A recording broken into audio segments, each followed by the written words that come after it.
인천공항에서 5월 9일 8시 30분에 출발해서 비행기를 2번 갈아탄 후에 다음날 새벽 4시에 아르메니아 수도인 예레반 츠바르트노츠 공항에 도착했습니다. 하지만 여행을 곧바로 시작할 수는 없는데요. 렌트카를 9시에 받을 수 있기 때문에 기다려야 됩니다. 츠바르트노츠 공항은요, 크지도 않고 붐비지도 않습니다. 이 공항에 결정적인 단점이 있는데요. 오랫동안 비행기 안에서 시달렸더니 배가 고팠지만 아침을 먹을 수 있는 곳이 없습니다. 겨우 찾은 곳이 모닝커피 파는 곳뿐이었습니다. 하지만 고개를 돌려 밖을 내다보니 아름다운 설산이 보였습니다. 나중에 다시 자세한 이야기를 하겠지만 아르메니아인의 영산으로 아라라트 산입니다. 호텔을 중개해주는 아고다, 부킹닷컴과 같은 해외 숙박 예약 플랫폼처럼 렌트카도 중개 플랫폼이 있어요. 대표적으로 QEQ, 렌탈카.com, 디스커버카, 이코노미 부킹 등이 있습니다. 나는 렌트카를 예전부터 사용해서 익숙한 QEQ를 골라 예약을 했습니다. 렌트카를 고를 때는요, 공항 청사에 부수가 있는 업체는 픽업앤드롭이 편하기는 하지만 가성비가 별로 안 좋습니다. 내가 선택한 차는 오토유니온이라는 업체에서 제공하는 토요타 캠리인데요. 평소 예레반 중심가에 있는 차량관리센터에 보관하고 있다가 배송기사가 공항까지 배달해주는 체계를 갖추고 있습니다. 나라마다 유심칩을 교체할 필요 없는 eSIM을 스마트폰에 설치하고 데이터만 사용할 수 있는 특약에 가입했기에 현지 업체와 전화로 연락할 방법이 없었습니다. 이 때문에 예레반 공항에 도착한 뒤에 어떻게 배송기사와 연락하고 렌트카를 픽업할까라고 고민하고 있었는데 이게 기우였습니다. 워츠앱을 통해 배송기사가 먼저 연락을 해왔더랬는데요. 인터넷만 연결되면 카카오톡처럼 문자나 통화를 할 수 있는 세계적인 플랫폼인 워츠앱을 통하면요, 모든 소통을 할 수 있습니다. 중국인들이 주로 사용하는 위챗하고 완전히 다른 책입니다. 전화번호 기반으로 가입하기에 우리나라에서 가입할 수 있고 전 세계 20억 명 가입자들과 소통할 수 있습니다. 특히 유럽이나 아프리카, 아메리카 대륙을 여행한다면 출발 전에 반드시 가입해야 합니다. 렌트카 배송기사가 공항 주차장까지 와서 전달해주면 얼마나 좋겠습니까마는 어느 나라든지 구분 없이 공항은요, 주차비가 비싸기 때문에 렌트카 기사는 공항으로 진입하지 않으려고 합니다. 내가 수령한 렌트카 배송기사도 마찬가지였습니다. 공항 앞 세차장에서 만나자고 했는데 이곳에 가려면 4차선 도로를 무단 횡단해야 합니다. 눈치껏 무단 횡단해볼지 고민하는 순간에 거기에 경찰이 자리 잡은 거 아닙니까? 아르메니아 교통경찰은요, 돈이 많다고 여기는 외국 관광객을 봉으로 본다는 정보를 이미 들은 바 있어서 경찰이 약간 두려웠습니다. 무단 횡단하고 경찰에게 단속될 것인가, 10여 분 거리를 돌아서 횡단보도로 갈 것인가 고민하다가 경찰에게 부딪혀보기로 했습니다. 나는 경찰에게 다가가서 길 건너에서 렌트카를 받기로 했는데 가는 방법을 모르겠다라고 도움을 요청했습니다. 그랬더니요, 경찰은요, 한순간 고민도 없이 왕복 4차선 도로의 차량을 모두 막더니 무단 횡단할 수 있도록 해주는 거 아닙니까? 이 순간 이거 뭐지? 이 나라 교통경찰 장난 아니게 돈을 뜯는다고 했는데 이런 친절을 베풀다니 라는 생각이 들었습니다.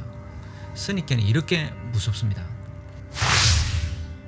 내가 들은 이 얘기는 이랬습니다. 23년도에 아르메니아를 여행한 외국인은요, 교통경찰이 단속한 뒤 $10 뇌물을 요구한 바 있고 2025년 5월에도 무면허 운전자를 적발한 뒤에 $40의 뇌물을 요구한 적이 있다는 건데요.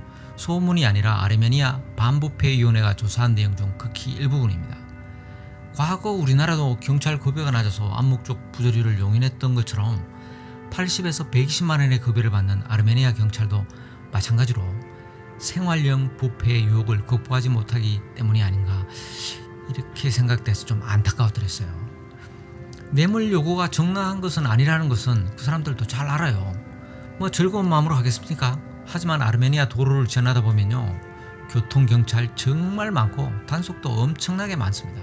교통경찰이 많은 데는 어두운 과거도 한몫을 했다는데요. 소련의 지배를 받을 당시 있었던 눈에 보이지 않는 군의 문화가 지금도 남아있어서 경찰이 있는 그 자체가 질서 유지의 수단이라 여기기 때문입니다. 또한 교통법과 동떨어진 교통 인프라의 현실 간 간격을 경찰이 직접 개입해서 자의적으로 해석하기 때문인데요. 이 과정에 부조리도 생겨나는 것 같아요. 우여곡절을 겪은 후에 받은 렌트카는요, 일본 차인데 도요타 캠리입니다. 내가 빌린 캠리는 우리나라의 소나타가 비슷한 크기지만 차고가 무척 낮았는데 튜닝한 중고차를 수입해서 렌트카로 활용하는 건 아닌가 하겠습니다. 5명 체중 때문인지 차가 바닥에 쫙 달라붙는다는 느낌을 받았습니다. 첫 번째 여행 일정은 아르메니아의 스위스로 불리는 곳으로요, 약 110km 거리에 있는 딜리잔 다녀오는 겁니다.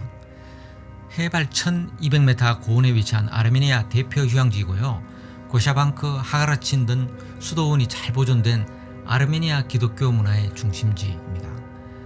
고속도로를 달려서 산악지대에 접어들자 갑자기 분위기가 고산 느낌으로 순식간에 바뀌었어요. 그리고 도착한 딜리잔은요, 조용하고 포근한 느낌이 드는 작은 도시였습니다. 유명하다는 식당을 찾아서 꼬치 구이인 호르바츠, 포도잎에 쌀과 고기를 싼 돌마, 만두 종류인 흰깔리를 주문했습니다만 모두가 화들짝 놀랄 정도로 짰습니다. 이곳 음식이 짜다는 소문은 익히 듣고 왔는데 이렇게 짤 줄을 몰랐는데요. 아르메니아의 음식이 짠 이유는 무수히 침략받은 역사에서 그 원인을 찾을 수 있습니다. 동서양 교류의 경로에 있는 아르메니아는요, 수많은 이민족 침략이 있었답니다. 이 때문에 혼돈이 극한치에 달하는 전쟁 와중에서도 저장해서 놓았다가 먹을 수 있는 음식이 필요했고, 이 때문에 소금에 절이는 식품이 일상화됐는데요. 맛의 기준인 이것으로 변하면서 짠맛을 느끼는 포인트가 우리와 다르기 때문입니다. 아무튼 아르메니아에서 입맛에 맞는 음식을 주문하려면 꼭 짜지 않게 만들어주세요라는 부탁을 잊지 말아야 합니다. 그리고 아르메니아에게 영적 중심이며 문화의 자부심으로 여기는 하가라친 수도원으로 향했습니다. 이곳은 아르메니아 사도교회의 사제와 수도자들의 소행처로요, 기도와 금욕, 전례 활동의 중심지이고요, 중세는 귀족 가문인 자카리안의 후원을 받았기에 수도원과 주변에 이들의 무덤이 드러들어 있습니다. 하가르친 수도원은 딜리잔 국립공원 계곡 깊숙이 위치하기 때문에 비포장 도로로 5.5km를 달려야 도착할 수 있는데요, 길이 엄청 험합니다. 내가 빌린 토요타 캠리에 착오가 나서 바닥이 긁히는 소리를 여러 번 들었습니다. 하지만 계곡을 따라서 너도밤나무, 떡갈나무, 삼나무가 울창한 길을 따라가면요, 저절로 마음이 정화된다는 느낌을 받습니다. 길이 험함에도 포장이나 확장하지 않는 데는요, 수도원을 대규모 개발로부터 보호하려는 정부와 환경단체의 의지가 반영된 겁니다. 계곡을 따라 곳곳에 바베큐장, 오두막, 테이블 등이 자주 보이는데요, 이는 휴일이면 아르메니아인들이 가족과 친지가 모여서 계곡 숲속에서 양고기와 돼지를 숯불에 구워 먹으면서 여가를 즐기는 호르바츠 문화의 흔적들입니다. 숯불에 고기 구워 먹는 것을 호르바츠라고 합니다. 수도는 10세기에 건축된 성 그레고리 교회를 비롯해서 중심인 성모 마리아 교회 등 여러 시설이 모여 있습니다. 모든 건축물은 모래가 굳은 삶과 자갈과 모래가 혼합되어 만들어진 응회암을 쌓아 만들었으나 입이 딱 벌어질 정도로 엄청난 규모는 아닙니다. 삶에 조각돼서 한때는 선명했던 십자가 문양이 세월의 무기를 이기는 동안 흐릿해졌습니다. 십자가는 그리스도의 희생과 부활을 상징하는 것으로 아르메니아 교회만의 독특한 양식입니다. 수도원 내부는 아주 어둡습니다. 두껍고 무거운 돌로 만들어진 수도원이라 창을 내기 어렵기도 했겠지만 진짜 중요한 것은 종교적 의미 때문입니다.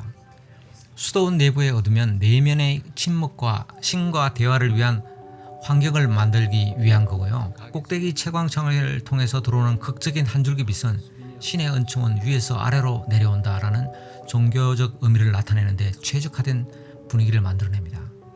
양초 한 다발을 구매해서 봉헌하면서 간절한 소망을 기원하는 신자가 많습니다.